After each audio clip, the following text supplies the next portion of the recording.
Bismillahirrahmanirrahim. Assalamu alaikum. Hello and welcome to Bioscience with Shatri and Sawati. And today I am going to discuss most important type of the RNA, which is the type of non-coding RNA.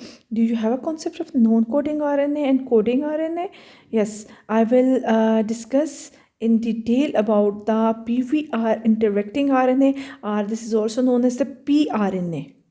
Now, what is pRNA and why it is called the non-coding RNA and where it is present and what is its biogenesis and the function and the medical application and many more things, because mostly students are not familiar. There is a type of the RNA which is known as the pVRNA or the pRNA. So I will share with you each and everything in detail. So first of all, I will just give you the introduction to the pVRNA in this lecture and little about the pVRNA protein and its occurrence. Okay. So PV interacted RNA, which is also known as the pRNA. These RNAs are the class of small RNAs, which are the non-coding RNA. 24 to 31 nucleotides in length. They are very small, means 24 to 31 nucleotide in length. These RNA, means pRNA, are associated with the PV proteins. And what are PV proteins? I will discuss later on. PV forms complexes with the pRNA known as the pRNA induced silencing complex. Actually, these pRNA, which are the non-coding RNA, which are the class of non-coding RNA present in the gonads, especially in testes and the ovaries. So these RNA form the complex with the PV proteins. Is it clear?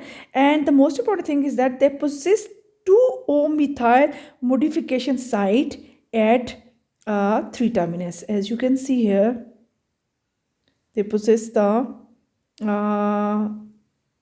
O-methyl, you can see, at the 3 terminus. Is it clear? So this is the structure of the pRNA. Okay. Now, pRNAs are germline specific class of the non-coding RNA that are essential for spermatogenesis. So the mechanism of spermatogenesis can be induced by this and can be stopped by this RNA. Okay. In mammals, pRNAs have only been detected in the testes and ovaries. And in invertebrates, pRNA have been found in both the male and female germ cells. Is it clear? In testes and ovaries in case of the mammals, but in case of the invertebrates, they are found in the germ cells only. Okay. Now, why it is called the PV protein or pVRNA? This is named after the Drosophila protein PV. P for protein element, I for induced, and W for wimpy testes. So these proteins were first discovered in what? In the wimpy testes. That's why they are known as the PV proteins. And the RNA associated with these proteins is known as the pRNA or pVRNA. Is it clear concept? Okay. These proteins, now what are these proteins? Their nature, they are belong to the argonate protein family.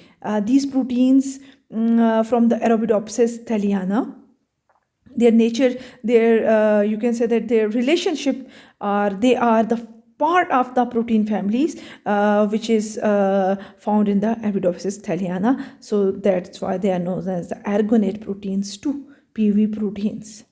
Argonate proteins have slicer. Now, what is the activity or what is the function of the PV proteins or the argonate protein? These proteins have slicer endonuclease activity. As you can see, they have what? Slicer endonuclease activity. Is it clear? Okay. PV are germline specific, expressed mainly in the gonads. Now the concept clear about that these proteins are specifically found in the testes of the Drosophila. First of all, that's what discovered, and the named is the PV proteins, and these proteins belong to the family Aragonite family, and these Aragonite proteins are found first from the Arabidopsis thaliana, and these proteins function is basically endonuclease, lyser endonuclease activity, means the degradation of the messenger RNA they are doing. Okay. Okay, I will discuss in detail about the PV proteins in the Drosophila and in the mammals, inshallah, in my next section. Till then, Allah Hafiz.